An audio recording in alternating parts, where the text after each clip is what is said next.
السلام عليكم، ازيكم عاملين ايه؟ اللهم صل وسلم على نبينا محمد. النهارده هنعمل مع بعض فتة العيد على اصولها.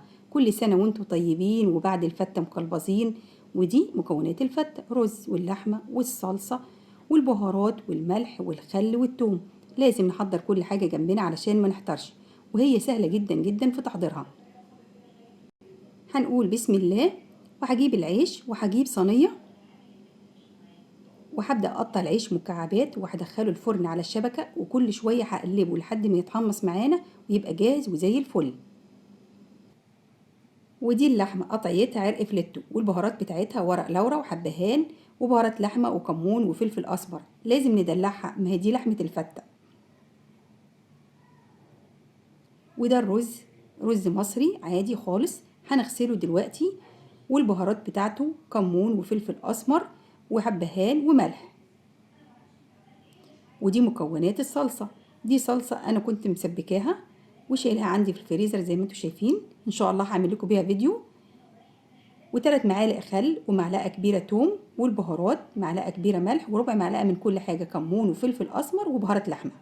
يلا بينا على البوتاجاز علشان نسلق اللحمة. انا سبت اللحمة تغلي لمدة ربع ساعة وشلت اي رغوة طلعت على الوش، وبعدين هضيف لها البهارات. مش هضيف ملح خالص دلوقتي علشان ما يأخرش في تسوية اللحمة. ما تقلقوش من البهارات البودر اللي انا ضفتها على اللحمة، انها تغمق الشوربة، بل بالعكس ادت طعم حلو قوي للشوربة وللحمة. وهجيب حلة على النار وهحط فيها شوية زيت علشان اطبخ الرز. لو حابة تضيفي معلقة سمنة مع الزيت مفيش مشكلة خالص. وبعدين هنزل بالرز بعد ما غسلته وصفيته، وهبدأ اشوحه لمدة 3 دقايق. تمام. وهضيف له البهارات: رشة كمون ورشة فلفل اسود وحبهان ومعلقة ملح، علشان انا هطبخه بمية. طبعا لو هتطبخيه بشوربة مش هتضيفي له بهارات ولا ملح خالص. انا ضفت المية مغلية، طبعا كلنا عارفين لكل كوباية رز مصري كوباية مية. وهقلبه كويس، وبعدين هظبط الملح. وبعد كده هستنى لحد الرز ما يغلي كويس جدا، وبعدين هغطي الحلة واوطي النار خالص لحد ما يتشرب كل المية، وبعدين هحط له الشياطة وشكرا على كده. وهسيبه يكمل تسويته على نار هادية. وبعد كده هجيب حلة على النار وهحط فيها شوية زيت وانزل بمعلقة توم كبيرة وابدأ اشوح التوم. يا دوبك التوم يطلع ريحته هضيف الخل. مش عايزة التوم يحمر علشان ما يمررش معايا. تمام، حلو قوي كده. هضيف الخل، 3 معالق خل كبار. وبعد كده هضيف الملح والبهارات وهسيبهم يغلوا مع بعض علشان اشم ريحة البهارات الحلوة دي.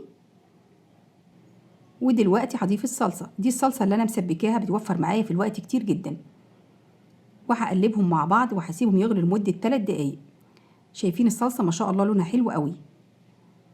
خلاص، بعد ما غلوا مع بعض لمدة 3 دقايق هبدأ اضيف الشوربة.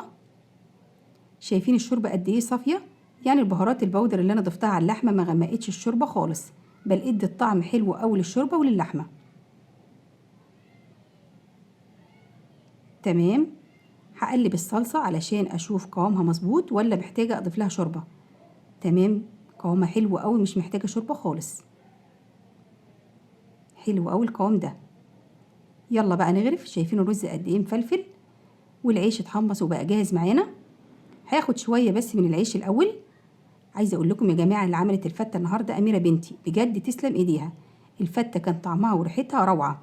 جربوها بالطريقه دي ان شاء الله هتعجبكم جدا. وبعدين هغرف الرز. وبعد كده هاخد كبشه واحده بس من الشوربه. انا مش عايزه العيش يطري قوي، انا عايزه احس بسنه قرمشه في العيش. ودلوقتي هضيف الصلصه. انا سلقت اللحمه بس. لو حابين بعد ما تسلقوا اللحمه تشوحوها في معلقه سمنه بلدي زي ما تحبوا، انا استكفيت بسلقها. وبالهنا والشفا، وعيد سعيد عليكم يا رب. اتمنى لو عجبكم الفيديو ما تنسوش تعملوا لايك للفيديو وتشتركوا في القناة وتفعلوا زر الجرس علشان يوصلكم كل فيديوهاتي. اشوفكم على خير في فيديو جديد، والسلام عليكم ورحمة الله وبركاته.